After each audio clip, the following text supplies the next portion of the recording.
या ठिकाणी आयोजित केलेली आहे। मी सुरुवातीलाच नमो बुद्धाय, नमो धम्माय, नमो संघाय या ठिकाणी बुद्धरत्न सागर सोशल वेलफेअर फाउंडेशन आयोजित आज धम्म परिषद या ठिकाणी होते आणि खऱ्या अर्थाने विश्वाला शांततेचा मार्ग दाखवणारे, मानवतेला करुणेची दिशा देणारे भगवान गौतम बुद्ध यांना माझं विनम्र वंदन करतो, नमन करतो। भारतरत्न महामानव डॉक्टर बाबासाहेब आंबेडकर यांच्या स्मृतीस कोटी कोटी विनम्र वंदन करतो आणि आपल्या सगळ्यांचं मनापासून स्वागत करतो। व्यासपीठावर उपस्थित जगभरातून आलेले आदरणीय भिक्खू संघ, विद्वान, विचारवंत आणि माझ्या लाडक्या धम्मप्रेमी बांधवांनो आणि भगिनींनो, आज इथं खासदार त्याचबरोबर या धम्म परिषदेचे मुख्य आयोजक भंते रत्नप्रिय थेरो आणि खास संभाजीनगरहून आलेले आपले भंतेजी विश्वदानंद महाथेरो आणि भंते विनय बोधी महाथेरो, भंते के.आर. लामा, भंते शांतिप्रिय थेरो, भंते डॉक्टर राजरत्न थेरो, भंते संबोधी थेरो आणि भंते आर. आनंद थेरो आणि राहुल लोंढे आहेत आपले, ते पण तो भीमाचा मुलगा आहे, लाडकाले, तो पण आपला प्रवक्ता आहे आणि सिद्धिविनायक मध्ये पण आहे ना, सिद्धिविनायक मंदिराचा ट्रस्टी आहे आणि किरण सोनावणे आमचे शिवसेना प्रवक्ते आहेत। उपस्थित सर्व मान्यवर आहेत आणि बाकी सगळे भंते उपगुप्त महाथेरो, भंते करुणासागर थेरो, भंते महामोगलायन थेरो, भंते सदानंद थेरो, भंते शीलकीर्ती थेरो, भंते बोधिशील थेरो, भंते काश्यप थेरो, भिक्खुनी उत्पलवर्ण, भिक्खुनी कल्याणी, अनेक सगळेच आता ज्यांची नावं राहिली असतील ते मला माफ करा, सर्व भिक्खू संघ आणि उपस्थित सर्व माझ्या लाडक्या बहिणी आणि लाडके भाऊ, सगळ्यांचं मनापासून मी स्वागत करतो। खरं म्हणजे या सगळ्यांचं ठाणे नगरीमध्ये स्वागत करताना मला आनंद होतोय, कारण ठाण्यामध्ये मगाशी कोणीतरी नाव घेतलं धर्मवीर आनंद दिघे साहेबांचं। धर्मवीर आनंद दिघे साहेबांचं हे ठाणं, बाळासाहेबांचं देखील या ठाण्यावर विशेष प्रेम होतं आणि म्हणून या ठाणेकरांनीच या तुमच्या सर्वसामान्य एकनाथ शिंदेला या राज्याचा मुख्यमंत्री केलं आणि त्याचा मला सार्थ अभिमान आहे आणि म्हणून ठाण्याच्या या पवित्र नगरीमध्ये ही आंतरराष्ट्रीय बौद्ध धम्म परिषद होते याचा मला विशेष आनंद आहे। खरं म्हणजे सम्राट अशोकाच्या काळात ठाणे जिल्ह्याच्या याच भूमीमध्ये भगवान गौतम बुद्धांच्या शिकवणीचा मोठा प्रसार झाला होता। खरं म्हणजे सातवाहन काळात बौद्ध धर्म खूप भरभराटीस आला होता। त्या काळातही कान्हेरी लेणी, पूर्वीचं सोपारा म्हणजे आताचं नाला सोपारा, इथं आजही प्राचीन स्तूप आणि शिलालेख आहेत। त्यामुळेच ही परिषद ठाण्याच्या भूमीत होते याचा आपल्या सगळ्यांनाच विशेष आनंद आहे, खूप खूप आनंद आहे आणि समाधान आहे। आणि सगळ्या भिक्खू संघाच्या या इथं येण्याने ठाण्याची भूमी देखील पावन झाली असं मी म्हटलं तर वावगं ठरणार नाही. आणि म्हणून धम्म चळवळीच्या प्रवासामध्ये धम्म परिषदांना अत्यंत महत्वाचं स्थान आहे. आज ही भव्य आंतरराष्ट्रीय बौद्ध धम्म परिषद या ठिकाणी होती आहे. याचे संयोजक भंते रत्नप्रिय थेरो यांच्या पुढाकारानं भिक्खू संघाच्या सानिध्यामध्ये होते. त्यांचे अनेक सर्व सहकारी इकडे बसलेले आहेत. या सर्वांच्या सहकार्यातून आज इथं ही परिषद होती आहे. मगाशी आपले रत्नप्रिय थेरो यांनी प्रमोदचं नाव घेतलं, राहुलचं नाव घेतलं. अनेक कार्यकर्त्यांनी यामध्ये सहभाग घेतलेला आहे. या आयोजनासाठी मी आयोजकांचं मनापासून अभिनंदन करतोच आहे आणि मनापासून सगळ्यांचं स्वागत देखील मी केलेलं आहे.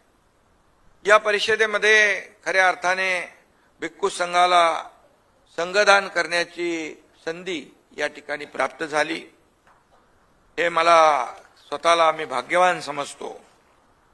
आणि खऱ्या अर्थाने संघदान ही केवळ परंपरा नसून ती बुद्धांच्या शिकवणीप्रती कृतज्ञता आणि समर्पणाची भावना आहे. आणि म्हणूनच याला अधिक महत्व आहे. मला हे भाग्य लाभलं याचा मला विशेष आनंद आहे. आणि ही संधी या ठिकाणी माझ्यासारख्या कार्यकर्त्याला प्राप्त झाली त्यामुळे मी आपल्या सगळ्यांचा ऋणी आहे. या परिषदेमध्ये बुद्धरत्न हा अत्यंत मानाचा पुरस्कार मला आपण दिलेला आहे. या गौरवाबद्दल देखील या मानाच्या पुरस्काराबद्दल देखील मी आपल्याला मनापासून धन्यवाद देतो, मनापासून आपले आभार मानतो आणि स्वतःला मी हा पुरस्कार मला आपण दिल्याबद्दल भाग्यवान देखील समजतो. या पुरस्कारामुळे आणखी माझी जबाबदारी वाढलेली आहे. खरं म्हणजे अनेक पुरस्कार प्राप्त होतात, अनेक गौरव प्राप्त होतात, परंतु जेव्हा जेव्हा जे पुरस्कार प्राप्त होतात, गौरव प्राप्त होतात, त्यामुळे ज्याला तो मिळतो त्याची जबाबदारी आणखी वाढते. कारण शेवटी अशा प्रकारचे पुरस्कार समाजाचे विविध भागामध्ये विविध क्षेत्रामध्ये चांगलं काम करणाऱ्या कार्यकर्त्यांचा सन्मान होत असतो. आणि म्हणूनच अशा प्रकारचे पुरस्कार जेव्हा पाठीवर शाबासकीची थाप मिळते त्यावेळी आणखी चांगलं काम लोक करतात, आणखी प्रेरणा मिळते, त्यांना ऊर्जा मिळते आणि समाजामध्ये चांगलं काम करणाऱ्यांची संख्या वाढते. ही समाजाची आणि काळाची गरज आहे. आणि म्हणून आपण दाखवलेल्या विश्वासाला कदापि तडा जाणार नाही हा विश्वास मी आपल्याला देऊ इच्छितो इथं. आणि महाकवी वामनदादा कर्डक यांच्या शब्दात एवढंच सांगतो, मी वादळ वारा, मी भीमपुत्र आहे, मी वादळ वारा, मी भीमपुत्र आहे, मी बुद्धांचा अनुयायी, शांतीचा दूत आहे. मी मुख्यमंत्री असताना त्याचा उल्लेख आपण केला. वर्षा बंगल्यावर पवित्र वर्षावास आयोजित करण्याची संधी मला मिळाली. भोजनदान, धम्मदान आणि चिवरदानाचं भाग्य मला लाभलं. त्यावेळेस माझ्याकडे वेळ कमी होता, परंतु मी आपले सगळं कार्यक्रम बघितल्यानंतर मी अगदी शेवटपर्यंत त्या कार्यक्रमाला थांबलो. सगळे कार्यक्रम थोडे बाजूला ठेवले. त्याचा आनंद आहे मला. आणि म्हणून महाराष्ट्राच्या आजवरच्या इतिहासात आपण उल्लेख त्याचा केला की पहिल्यांदाच मुख्यमंत्र्यांच्या निवासस्थानी बुद्ध वंदनेचे सूर घुमले. हे देखील महाराष्ट्राने देशाने पाहिले. तो दिवस माझ्यासाठी आनंदाचा आणि अभिमानाचा होता. आणि म्हणून मी सांगतो, बौद्ध हा केवळ धर्म नसून एक महान सामाजिक सिद्धांत आहे. बौद्ध धर्म ही एक क्रांती आहे. आणि फक्त धार्मिक क्रांती नाही तर सामाजिक आणि राजकीय क्रांती होती. बुद्धाच्या धम्म प्रवचनासाठी नव्हे तर आचरणासाठी आहे. बुद्धाचा खऱ्या अर्थाने आपण धम्म म्हणजे दुःखातून मुक्ती मिळवून देणारा मार्ग, सजीवांच्या कल्याणासाठीचा शाश्वत मार्ग, मानवी जीवनातील दुःखाचं कारण शोधून त्यावरचा उपाय म्हणजे धम्म. सत्य, अहिंसा, करुणेवर आधारित जीवन जगण्याचा मार्ग म्हणजे धम्म. आणि म्हणून धम्म हा केवळ एक धर्म नाही, मानवी मूल्ये, शांती, समतेचा पाया आहे. बुद्धांचा धम्म हे मानव मुक्तीचं तत्वज्ञान सांगणारा आहे आणि हा धर्म सदाचाराची शिकवण देणारा आहे. त्याचा उल्लेख आपण केलाय. धम्माशिवाय मानवी कल्याण अशक्य आहे, अशा प्रकारची भावना आपल्या सगळ्यांची आहे. धम्म याचा अर्थ जगण्याचा मार्ग म्हणजे वे ऑफ लाईफ असा होतो. भगवान गौतम बुद्धांनी आपल्याला जगण्याचा मार्ग शिकवला. तो मार्ग दाखवण्यासाठी 14 ऑक्टोबर 1956 रोजी महामानव डॉक्टर बाबासाहेब आंबेडकर यांनी धम्म दीक्षा घेतली. लाखो लोकांना समानतेचा आणि स्वाभिमानाचा मार्ग मिळवून दिला. बाबासाहेबांनी आपल्याला केवळ संविधान दिलं नाही, तर या मातीला बुद्धांचा धम्म पुन्हा मिळवून दिला. आणि बाबासाहेबांमुळेच माझ्यासारखा एक सर्वसामान्य कार्यकर्ता या राज्याचा मुख्यमंत्री होऊ शकला.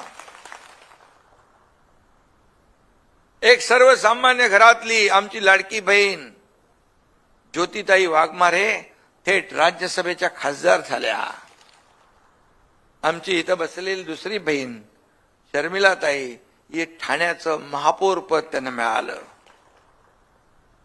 अशा अनेक अनेक अनेक उदाहरणं देता येतील. आणि म्हणून आपण नशिबान आहोत की आपल्याला बुद्धांपर्यंत पोहोचवण्यासाठी बाबासाहेब आंबेडकरांसारख्या प्रज्ञावान महामानवाचा आधार आपल्याला मिळाला. खऱ्या अर्थाने बाबासाहेबांनी जेव्हा बुद्ध आणि त्यांचा धम्म हा ग्रंथ लिहिला तेव्हा त्यांनी नव्या भारताची पायाभरणी केली होती. बुद्धांचा धम्म हा विज्ञानावर आधारित आणि मानवतेचा कणा आहे. आणि म्हणून या निमित्ताने चळवळीतील विशाल उशीर यांची एक कविता आठवते. बुद्ध पेरला की बाबासाहेब उगवतो. बुद्धाने पेरलेलं बीज दलितांच्या हृदयात रुजलं, शोषितांच्या रक्तात मिसळलं, अस्पृश्यांच्या अश्रूमध्ये भिजलं. बुद्धाने दिलेला धम्म बाबासाहेबांनी जगवला. बुद्धाने दिलेला प्रकाश बाबासाहेबांनी पसरवला. आणि ज्या धम्माने जगाला शांतता दिली त्याच धम्माने बाबासाहेबांनी दलितांना मुक्ती दिली. आणि म्हणून त्यामुळेच कवी म्हणतो बुद्ध पेरला की बाबासाहेब उगवतो. हे विशाल उशीर यांचं कवितेतली ओळ आहे. बाबासाहेबांचे उपकार आपल्याला कधीही विसरता येणार नाहीत. आणि म्हणून त्याचबरोबर आज आम्ही जेव्हा सरकार म्हणून काम करतो, बाबासाहेबांची ही समता, स्वातंत्र्य, बंधुता आणि त्रिसूत्री आमची मार्गदर्शक आहे. या त्रिसूत्रीवरच आम्ही आमचा कारभार करतो. आजची धम्म परिषद महत्वाची आहे असं मी या ठिकाणी सांगू इच्छितो. आणि म्हणून आज जगभरातील शांतता आणि स्थैर्य धोक्यात आहे.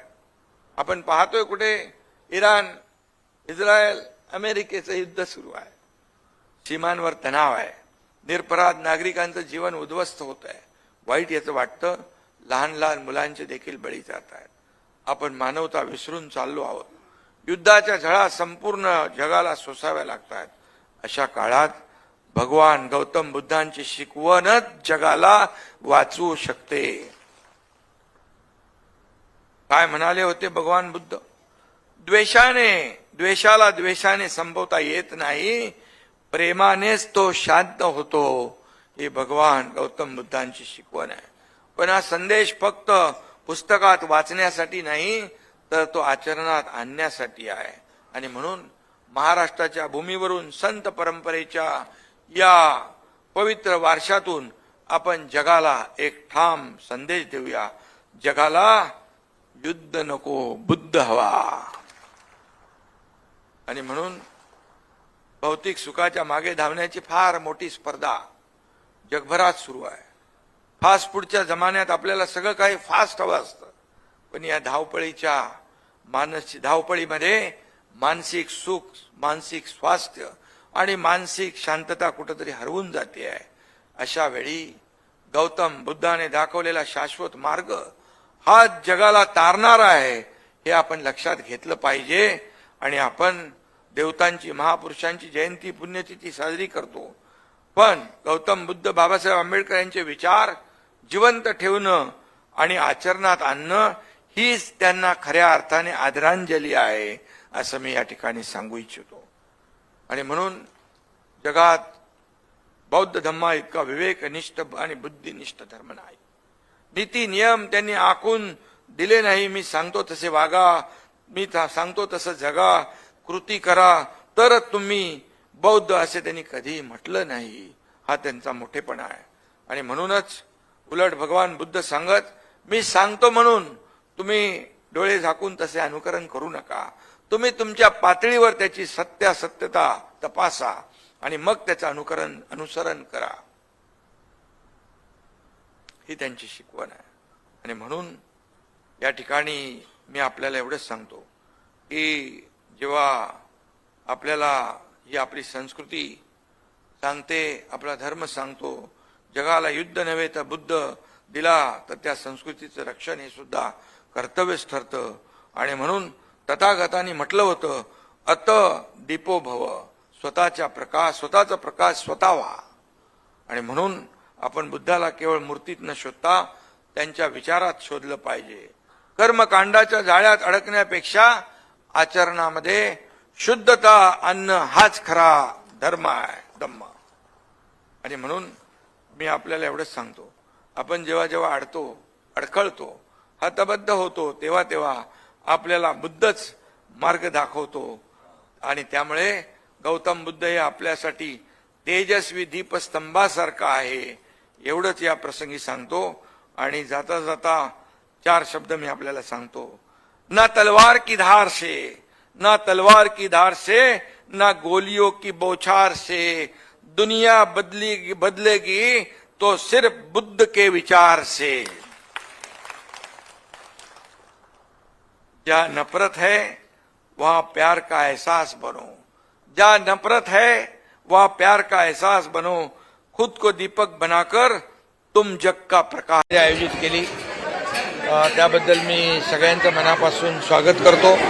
आणि आपले बनते रत्नप्रिय थेरो आणि त्यांच्या संपूर्ण भिक्खू संघाने याचं आयोजन केलं. आणि देशभरातलेच बनते या ठिकाणी आले नव्हते, तर जगभरातले लोक या ठिकाणी आले होते.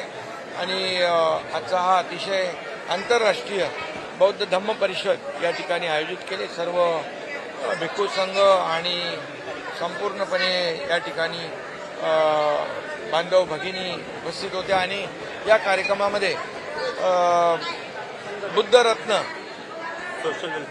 बुद्धरत्न पुरस्कार पहिल्यांदा मला त्यांनी प्रदान केला. त्याबद्दल मी त्यांचं मनापासून अभिनंदन करतो, मनापासून त्यांना धन्यवाद देतो. आणि या कार्यक्रमामध्ये हा बुद्धरत्न पुरस्कार जो आहे माझ्यासारख्या कार्यकर्त्याला यांनी दिल्यामुळे माझी जबाबदारी आणखी वाढलेली आहे. आणि मला आठवत आहे की मी मुख्यमंत्री असताना वरच्या निवासस्थानी आपलं चिवरदान होतं आणि संघदान होतं, त्याचं आयोजन त्या ठिकाणी केलं होतं. आणि आज देखील या ठिकाणी संघदान झालं, चिवरदान झालं आणि एक मोठं मानसिक समाधान अशा या कार्यक्रमामधून मिळत असतं. देशभरातून जगभरातून लोक या आंतरराष्ट्रीय बौद्ध धम्म परिषदेसाठी या ठिकाणी उपस्थित झाली. ठाण्यामध्ये ही परिषद झाली, त्याबद्दल मी आयोजकांचं मनापासून खूप खूप अभिनंदन करतो. मनापासून बारामतीमध्ये मुख्यमंत्र्यांनी सांगितलं की सर्व पक्षांना सांगितलं की पाठिंबा दिला. खरं म्हणजे बारामतीची जी पोटनिवडणूक होती आहे ती आम्ही तर महायुतीमध्ये आहोत, त्यामुळे महायुती पूर्णपणे सुनेत्रा ताईंच्या, आमच्या भगिनी ज्या उपमुख्यमंत्री आहेत त्यांच्या पाठीशी आहोत. आणि महाराष्ट्राची एक परंपरा राहिलेली आहे की अशा प्रकारे जेव्हा पोटनिवडणूक होतात त्यावेळेस त्या बिनविरोध होतात. तर इतर पक्षांनी देखील त्याचा विचार जरूर करावा. आम्ही महायुती म्हणून सुनेत्राताईंच्या पाठीशी आहोत.